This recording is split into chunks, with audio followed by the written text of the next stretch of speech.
Selang beberapa waktu setelah pernikahan putrinya, Pangeran Codet meninggal dunia karena sakit. Seluruh harta kekayaannya, termasuk tanah dan kekuasaannya, diwarisi oleh Ma'emunah. Sejak itulah, istri Astawana itu menjadi penguasa di wilayah itu, menggantikan kedudukan ayahnya. Untuk menghormati sang ayah, Ma'emunah menyebut daerah kekuasaannya sebagai wilayah Codet yang lama-kelamaan diucapkan dengan nama Condet. Ma'emunah adalah sosok yang adil dan bijaksana. Atas kepemimpinannya, masyarakat di sekitarnya pun senantiasa hidup damai dan tenteram. Namun, beberapa tahun kemudian, kedamaian Condet terusik oleh kedatangan kompeni Belanda ke wilayah Betawi. Kaum penjajah itu mulai merampas tanah milik penduduk secara paksa. Jika ada penduduk yang melawan, mereka tidak segan-segan menganiaya, bahkan membunuh. Salah seorang Belanda yang tinggal di sekitar Condet adalah Jan Amen. Ia terkenal kejam dan serakah. Meskipun telah memiliki tanah yang luas dari hasil rampasan, ia tetap tidak merasa puas.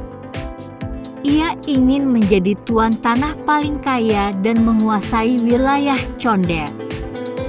Mengetahui Ma'emunah memiliki tanah yang luas, Jan Amen pun ingin merampasnya.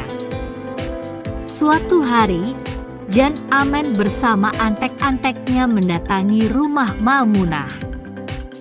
Dengan sebilah pedang panjang terselip di pinggang, Jan Amen berseru di depan rumah Ma'emunah, "Hai, perempuan pribumi, cepat keluar! Kalau tidak, aku akan masuk memaksamu ke keluar," teriaknya sambil berkacak pinggang. Ma'emunah yang mendengar teriakan itu segera keluar bersama suaminya. Dengan tenang, putri almarhum Pangeran Codet itu menyapa Jan Amen dengan ramah. "Maaf, Tuan. Barangkali ada sesuatu yang bisa ayah bantu?" tanya Ma'emunah. "Aku kesini untuk meminta seluruh tanah milikmu.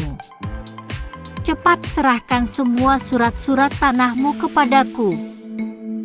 Kalau tidak, kamu akan tahu sendiri akibatnya.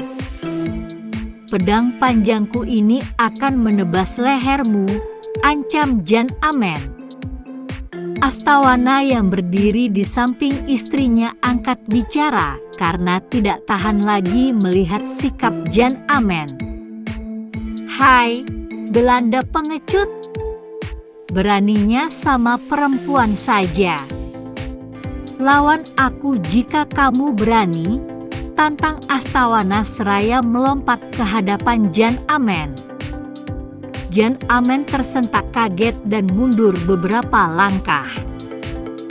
Ketika ia hendak mengunus pedangnya, tiba-tiba sebuah tendangan keras melayang menghantam dadanya.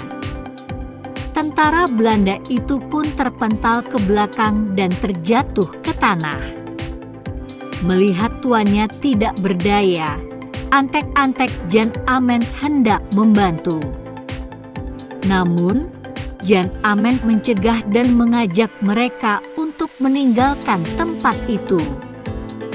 "Ayo kita pergi dari sini," ujar Jan Amen sambil memegang dadanya yang terkena tendangan Astawana. Sebelum meninggalkan halaman rumah Ma'emunah, Jan Amen mengancam akan kembali dengan jumlah orang yang lebih banyak. Beberapa hari kemudian, Jan Amen kembali mendatangi rumah Ma'emunah untuk menantang Astawana. Namun, ia tetap tidak mampu mengalahkan suami Ma'emunah yang sakti itu. Menurut cerita, Jan Ament baru berhasil merebut tanah Mamunah setelah menggunakan akal licik. Ia mengirim seorang anteknya untuk mengetahui kelemahan Astawana. Alhasil, usaha tersebut berhasil sehingga suami Ma'munah itu dapat dikalahkan. Sejak itulah, Jan Ament menjadi penguasa di Condet dan dilanjutkan oleh anak cucunya. Keturunan Jan Ament yang menjadi tuan tanah tinggal di rumah besar di Kampung Gedong. Mereka membuat aturan yang memberatkan rakyat Condet dengan mewajibkan membayar sewa tanah setahun sekali. Selain itu, para petani diwajibkan melakukan kompenian, yaitu kerja bakti tanpa diberi upah untuk kepentingan tuan tanah. Semakin hari, kesewenang-wenangan kompeni Belanda terhadap rakyat Condet semakin menjadi-jadi. Jika ada warga yang tidak mampu membayar sewa tanah, mereka tidak segan-segan merampas dan menyita barang-barang ataupun rumah warga itu. Tapi, jika mendapat rumah sitaan yang rusak, mereka langsung membakarnya. Kesewenang-wenangan itu membuat rakyat Condet resah. Oleh karena itu, pada tahun 1916 rakyat Condet yang dipimpin oleh Entong Gendut bersepakat untuk melakukan perlawanan. Entong Gendut adalah seorang pendekar silat dari Batu Ampar yang juga bagian dari wilayah Condet.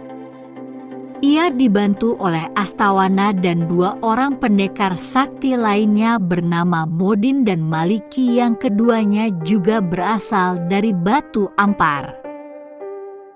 Entong Gendut bersama kawan-kawannya mempersiapkan diri terlebih dahulu. Mereka melatih warga belajar ilmu silat.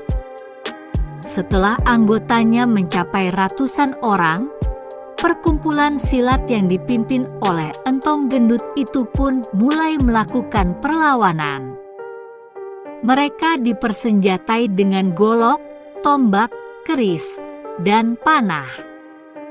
Sementara itu, kompeni Belanda dilengkapi dengan senjata api dan senapan.